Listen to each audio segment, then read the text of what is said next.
আমাদের মধ্যে আমার কোনো হিন্দু ভাইদের কোনো জায়গায় কোনো আঘাত আসলে, আমার হিন্দু ভাইদের মধ্যে কোনো মান সংগ্রামের কোনো ঘাটতি হলে, আমার হিন্দু ভাইদের পূজা মণ্ডপে কোনো আচর লাগলে আমি বলে দিতে চাই, আমার প্রতি একটা রক্তবিন্দু থাকতে এই সাড়ে একাধিক সেই সন্ত্রাসীকে যে কেউ হোক, সে আওয়ামী লীগ হোক, আওয়ামী লীগের পেতাত্তা হোক, যে কোনো দুষ্কৃতিকারী হোক, আমার এক বিন্দু রক্ত থাকলে তাকে আমি রেহাই দিব না।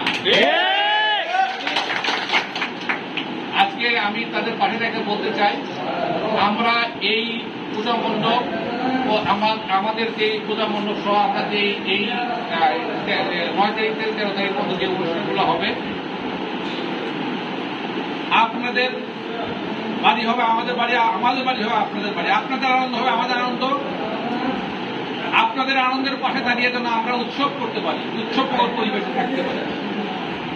এইটা আমি সকলকে মেসেজ, আমার পক্ষ থেকে মেসেজ দিলাম, এবং আমি ওই সময় থাকবো ইনশাল্লাহ। এবং আপনাদের সবাইকে অনুরোধ জানাবো, আপনার যার যার সাধ্য যেভাবে আছেন আপনারা তাদের পাশে থাকবেন, তাদেরকে একটা মিষ্টি খাওয়া কি অসুবিধা কি আছে, তাদের উৎসব তো, তাদের একটা জিনিসের জায়গাতে যায় একটা আগায় দিলেন, অসুবিধা কি আছে? ধর্ম, আমাদের ধর্মে কোনো জিনিস জায়গায় নাই যে অন্য ধর্মকে সহযোগিতা করা যাবে না। ধর্ম যার যার উৎসব সবার, আমাদের সবার উৎসব। আমরা তাদের ধর্মে আমরা তাদেরকে সহযোগিতা করবো। তাদের ধর্ম তো আমি তো বলবো না যে আমাদের ধর্ম তো নাই, দেব তাদের ধর্ম আমাদের ধর্ম চলে আসে। এইটা বলে তারা কি এই আমাদের এই সমাজ এবং এই আমাদের দেশের সামগ্রিক অর্থে আমাদের এই উন্নয়নের সত্য। কারণ আমাদের এখানে 15-20% হিন্দু ভাই, তাদেরকে বাদ দিতে বলতে বাংলাদেশ হতে পারে না, তাদের বাদ দিয়ে আমাদের সমাজ হতে পারে না, বাদ দিয়ে আমাদের উন্নয়ন হতে পারে না। তাদের উন্নয়ন আমাদের উন্নয়ন, তাদের উন্নয়ন আমাদের উন্নয়ন। আমি বলতে চাই যে প্রশাসন তো থাকবেই, প্রশাসনের সাথে আমার মিটিং হবে, প্রশাসন থাকবেই, তাদের সাথে ইয়া হবে। এখানে আমি হয়তো কালকে থাকলে থাকতে হবে।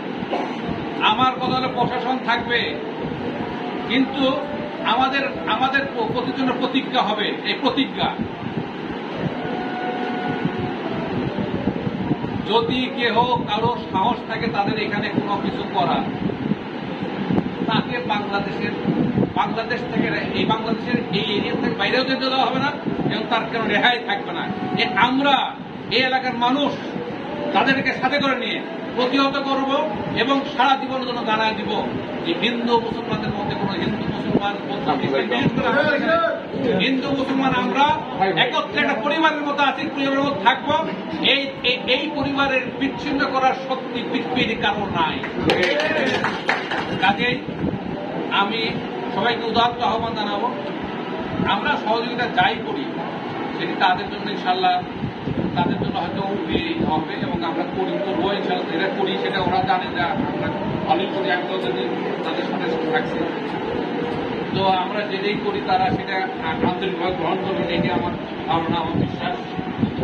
এবং আমরা যেন তাদেরকে নিবিড়ভাবে, সবচেয়ে বড় কথা হল তাদের নিবিড়ভাবে তাদের পাশে সবসময় থাকি। সবসময় শুধু পূজা বানানো না, আল্লাহর এই 365টা দিন যেন তাদের বাইরে থাকে, ও তারা যেন আমাদের বাইরে থাকে। সবার কাছে তো আমাদের কাছে উদাত্ত আহ্বান, পারবে পারবে ইনশাআল্লাহ। তাদের পাশে দাঁড়িয়ে আমরা তাদেরকে এই সর্বসময়ে ইনশাআল্লাহ এই বাংলাদেশ যত আছে আমরা তাদের পাশে থাকবো। এবং বাংলাদেশ জাতীয়তাবাদী দলের আদর্শ হলো আমাদের এই যার যার ধর্ম, দেশটা আমাদের সবার। সবাইকে ধন্যবাদ জানাবো। খুদা হাফেজ।